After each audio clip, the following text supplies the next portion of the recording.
Thank you, Mike. There was a board member that wanted to. Sean. General, Mr. Valaconis, applies to each department that's coming in with a 3% budget reduction.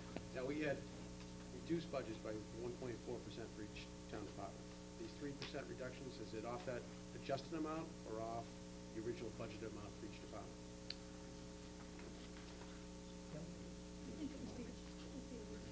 The original. It's off the original budget. Off The original. So it's essentially At least the ones that I've looked at.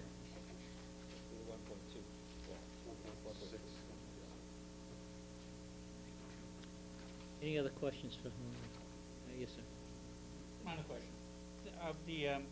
You mentioned that the state does not allow you to, or whoever runs the MAW, doesn't allow you the more. Is that it? The MBLC. Yeah, it doesn't allow you to use state grants to reduce the town's requirement there. But when you start collecting fees for the activities rooms, and that money's going through the Friends of the Library, is a way that you can capture on a sheet on showing your town revenues, and you have to spend like approximately $64,000 a year, I guess, 16% of your budget on materials. Is a way that your monies that you get for the activity room can be credited toward the requirement of the town to spend money on materials. Well, maybe the DVD fund. Well, I know, I was thinking of the activity room, because that's not a requirement, that's not a grant of any sense, that's money that the library is collecting, and I would think that it might be a way that maybe it's $1,000 or $2,000 a year, maybe eventually, that might be something that can just help mitigate the, by spreadsheet adjustment, Possibly. the town's requirement. Should look into that. The thing is that we don't have a lot of experience as to how much that revenue is, and I to know, apply it, I know it just say it's started. applied to the, on the town warrant saying we're applying it for anticipated revenue, may or may not Well, I think, develop. and I also think because of the requirement that it comes from, raise and appropriate organization, that they can usually pay that to the general fund and anticipate, okay, it's gonna be $3,000 a year. Right. And then, through raise and appropriate, increase the library budget by $3,000 a year. That puts the risk with the town overall. But I think that's what we would ultimately need to do, get it into the general fund. Right. Say, okay, back out of the general. Either that or establish maybe a revolving fund, Maybe. which may cover. Like the gym But, rental, like the gym rentals, the money goes back into the upkeep of the gymnasium or the building that was being used. Right, what we want to do is whatever revenue is captured, say for the rental of the activity room, gets credited towards the community's contribution, minimum contribution, towards certification. So whether a revolving fund or not will do that or not, I don't know. But if it didn't, you establish a revolving fund anyway, put it in there, transfer that to the general fund, and then put it into the library budget anyway. But at least then to be an accounting for it. You have an accounting for it, and the money is earmarked for the library, and you get credit for. Yeah, I mean, it seems like a small amount.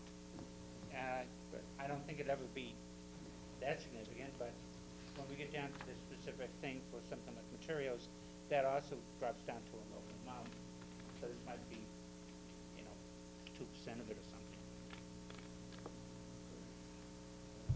I guess I was just a little bit, I'm interested, I guess, in the explanation as to why the revenue from the rental goes to the Friends rather than through the town coffers, I guess. So the Friends are separate entity. That's the way the trustees have it, explain their budget, but it's been in place for 6 months, we've had a couple of rentals. Yeah. It's by no means. It's new. Yeah, I know, when you mentioned that, I just was curious as to how or why it was set up that way. Well, I think Although I understand that encourage- there's less restrictions on funds coming from the Friends as opposed to through the budgetary Yeah, I process. think Yeah, but that's on the part other of hand, it that allows on for the other both. hand, this is rental of town property, and Right. the money is going to an outside group. I'm not sure that that's right to begin with. Not that I'm suggesting the money's being misused, it's just that I'm not sure that that fits within DOR requirements, so maybe we need to leave that up to Joe, working with Helen. Unless you establish some sort of a lease agreement with the Friends of the Library to control the activity room and. I don't think we wanna go there. But- We can work with the town administrator regarding the past. Yeah. Wouldn't the same be true of DVD fines or any other fines and stuff like that? No, because those are late fees. Or whatever Yeah, but they- late fees are Well, still it's separate. different. Money that It's should go to the different. town. It's not They don't- leasing Well, out either town that, they, property. They do go into a town. They go to something called the recovery fund. No, But they do definitely. I would, and Joe, maybe you could help, but, you know, I would suggest we establish maybe a revolving fund for these types of fees that come in, so the money can be captured, earmarked, and again, if we have to put it into the general fund, transfer it to the general fund and put it into the appropriation, so be it, as far as additional revenue to supplement our normal appropriation, then we can get credit, you know, towards the minimum requirements, and Well, and then there's- also have a full accounting of. an established revolving fund would certainly get around the rental issue. Right. And you can establish revolving funds for rental, but you gotta use it for the upkeep of the facility. That's no problem. Just like we do with gym rentals, goes back into the, you know, upkeep of the facility. You know, we wanna set that up for the next town meeting, because I think that's the intent anyway. Friends kind of, there was an agreement that they would use it for the upkeep. I just think it's, Okay. I think it's cleaner and, I just, we could do that. Yeah, it was, But just wanna be clear that it's not a big. yeah, yeah. Yeah. Do we, You know, we haven't put up, I don't think we should put it in. The words out. do we have any other questions for the library trustees? If not, thank you, Helena. Thank I you. want to remind everybody that we have 6 additional budgets to review, so we need to be as efficient as possible. Next one on our agenda is the town clerk, Mrs. Stats. Oh, I don't remember it. 24. 24.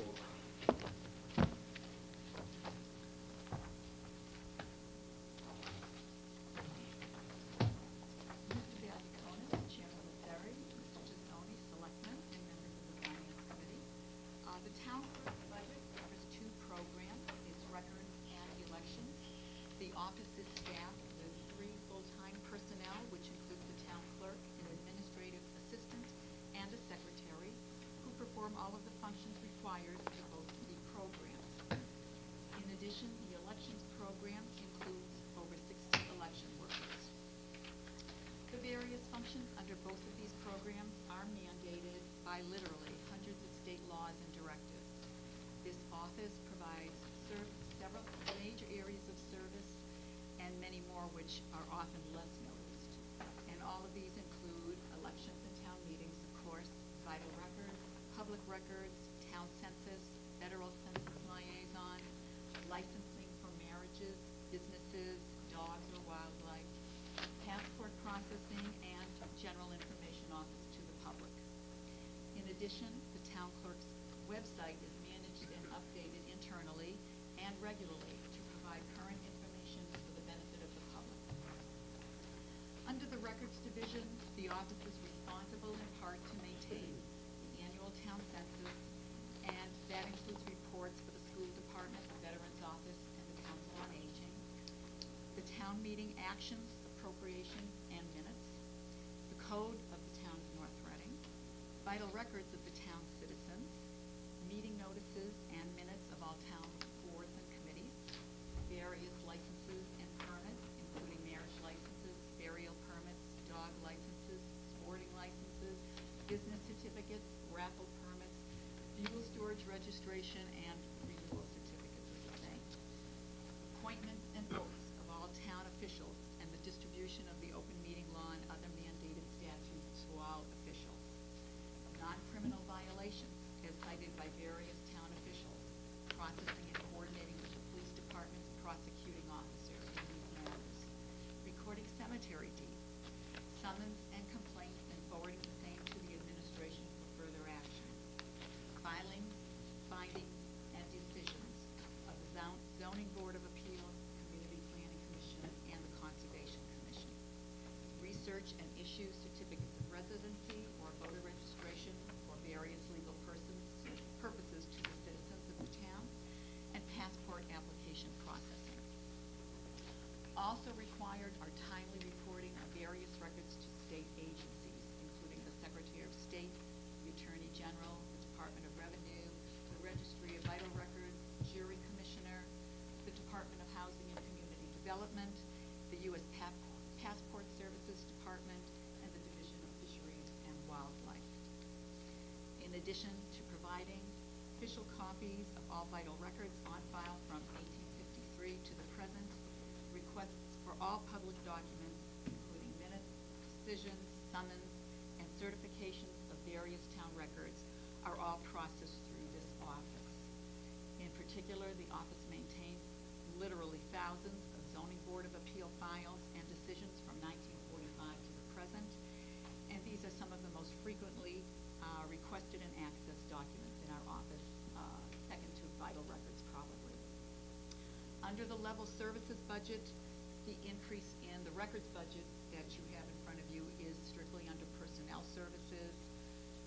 A decrease in advertising costs that you see under the records budget is reflective of the decrease in election activity for this fiscal year, and that includes the usual voter registration notices and election notices that we post in the paper. Since there is only one scheduled election as opposed to 3 in this fiscal year. The advertising budget for elections is in the records portion of the budget. We have only one line item for advertising, and so those do appear in this section of the town clerk's budget. Does anybody have any questions on the records before I go on to elections? Just on the conference, suggesting reducing conference attendance down by $900 from $2,500 to $1,600. And then travel from 1,000 to 766. What? Well, that you said it's conferences, but there's training here. Where or what is it we're going to be missing out on? The conference, the attendance at conferences and meetings and seminars is needed to maintain certifications. The reduction in this particular year is to forego one of the training sessions, a week-long training session to maintain a certification. It would not be needed for this year. In other words, you do not have to go every year to maintain the certification as long as you amass a certain amount of hours in a specific time period. So that would be in particular for one conference, or it's actually a school, this town clerk school put on by the New England Association of Cities and Town Clerks. And that happens once a year, and it rotates in the New England states. How many employees are required to have some sort of certification other than yourself? Just myself. Oh, just yourself. And now, if we had, as we did in the past, is it assistant town clerk, or what was it, which we don't utilize right now? Correct. If we had that position, would that position require certification? That would only be as determined by this town board of selectmen. If they chose to require that position be certified, then that person would have to be permitted to go to, schooling and conferences to acquire the credits necessary. And then it requires also passing an extensive test to be certified as a certified municipal clerk. And there's a 3-year requirement to be in the position before you can even take the exam, and during that time you would attend conferences and training to get take the courses and get the credits necessary to even apply for the test. Mr. Chairman, if I might, the only other thing is you're suggesting for record preservation 0. Correct. These items were part of that Mr. O'Leary is referring to as part of the 3% budget reduction that we were